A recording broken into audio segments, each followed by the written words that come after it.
have not feared the primaries as some people had alleged, because what has been going around is that I was coming as independent.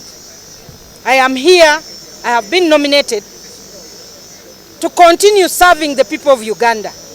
I have been a member of parliament, not just for Tororo, but speaking for all Ugandans, because the role of a member of parliament is to defend the constitution, is to represent not just his or her people, but to represent all the Ugandans so that their voice is heard in the parliament of Uganda.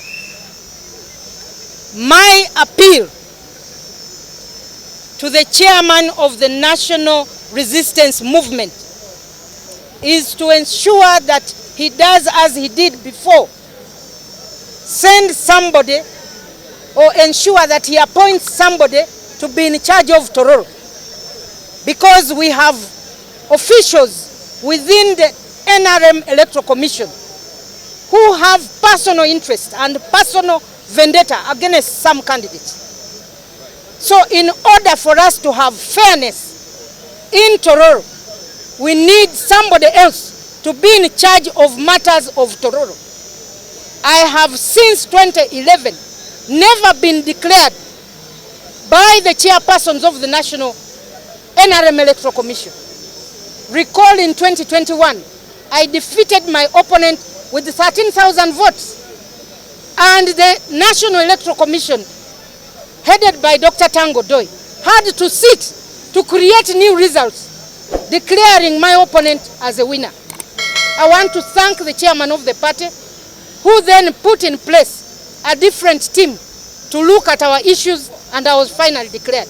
In 2016 elections, even after winning, they saw I was winning. They went and altered the results. And in altering, because I couldn't now seek justice from the same people who declared my opponent, I had to run as independent, and I won the elections. So in order for us to reflect the outcome of the people of Tororo, we need somebody else to be in charge of Tororo.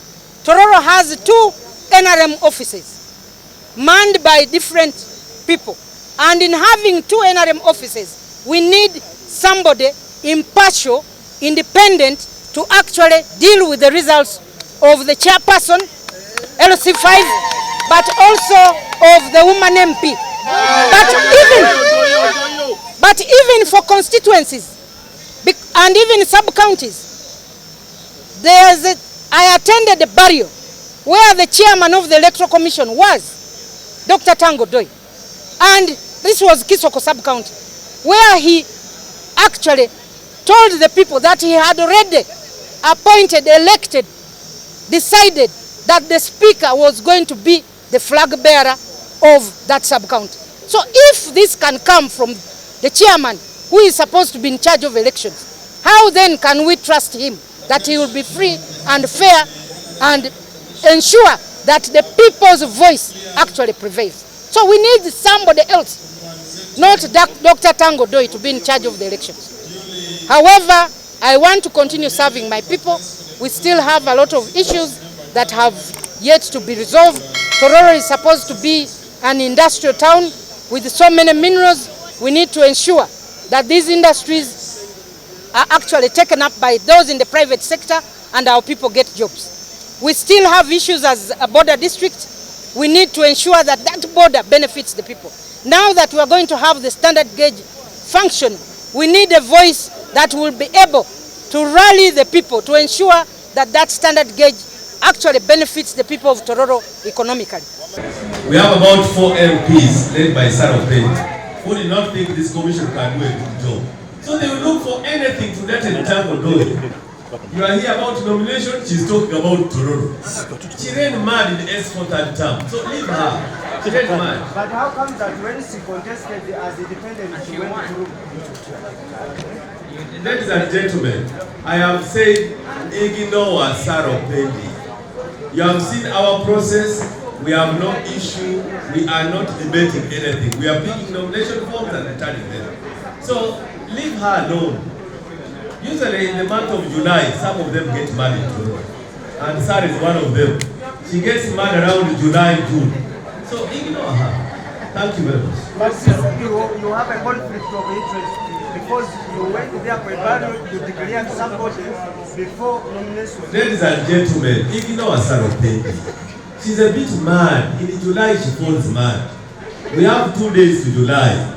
I know Sarah more than you because we come from Toronto. The lady is just malicious. She's a bit mad. Even in Parliament, you see, she doesn't sit down. She wants to talk about everything. Those are mad people of Toronto. I'm doing my work at national level. I don't want to be delivered by Toronto issues. Ladies and gentlemen, ignore Sarah Opendi. She runs mad in July. July is 2 days. We are 2 days in July. When you hear her talking about me, she will talk about President Museveni differently. She will say President Museveni made me do this. She runs mad in July. You know her.